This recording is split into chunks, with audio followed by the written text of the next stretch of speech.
मनोविज्ञान और मनोचिकित्सा को गोलियों की वजह से दोष दिया जा रहा है। ये ऐसी चीज है जो हर किसी के दिमाग में चिंता पैदा करती है, क्योंकि कम से कम चिकित्सकों के पास जाने से लगने वाले कलंक की भावना थोड़ी कम जरूर हुई है, मगर लोग मनोचिकित्सकों के पास जाते हैं और उन्हें गोलियां दी जाती हैं। ये सच अब भी अपनी जगह है। आप मुझे बता रही हैं, मैं इस विज्ञान को बकवास नहीं बता रहा हूं। मैंने कहा अगर आपके जीवन में कुछ गलत हो रहा है तो ये अपने आप में बुरा है।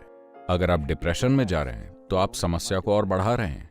ऐसे बहुत से लोग हैं, क्योंकि मैं हर दिन हजारों लोगों से मिलता हूं। हर कोई दिमागी तौर पर पूरी तरह स्वस्थ नहीं होता। बहुत से लोगों का दिमाग बिगड़ जाता है, उन्हें डॉक्टर की मदद की जरूरत होती है। मैं इसे नकार नहीं रहा हूं, लेकिन अगर आप हर इंसान में ये बुनियादी जिम्मेदारी की भावना नहीं लाते कि उनकी शारीरिक और मानसिक सेहत की देखरेख उनका काम है, अगर आप कम उम्र से ही ये भावना नहीं लाते तो आप देखेंगे कि ज्यादा लोग डिप्रेशन में जाने लगेंगे। ये मत सोचिए कि हर बीमारी किसी रोग का लक्षण है, नहीं। जिन लोगों को लंबे समय से रोग है और वो दवाएं नहीं ले रहे हैं, हो सकता है कि वो उससे बाहर ना आ पाए। ये भी हो सकता है कि कुछ लोग उससे कभी भी बाहर ना आ पाए, वो एक अलग बात है। मगर हम उस तरह के पागलपन की बात कर रहे हैं जो हम सब में होता है। कुछ गलत हो जाए तो मैं भी डिप्रेशन की तरफ जा सकता हूं। मैं भी डिप्रेशन की तरफ जा सकता हूं अगर मैं जो चाहता हूं वो नहीं होता।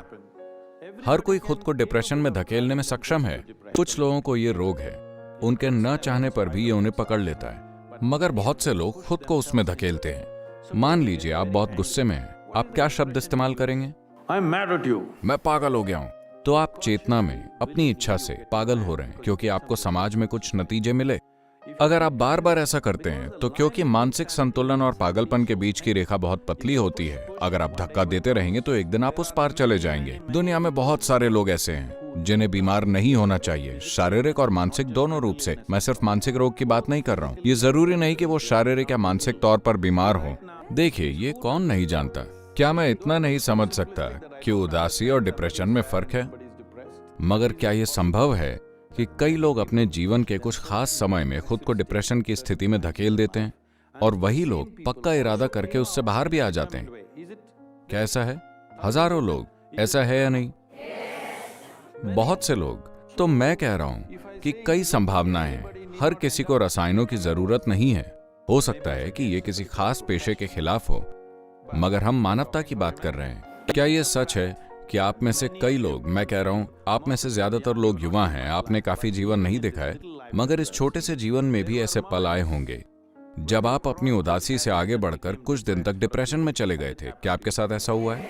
और आप में से अधिकांश लोग बिना किसी की मदद के, या शायद किसी दोस्त या किसी व्यक्ति जिसने आपको थोड़ा समझाया हो, उसकी मदद से उससे बाहर आए हैं। क्या ऐसा हुआ है? These are facts. These are not opinions. ये सच है, ये राय नहीं है।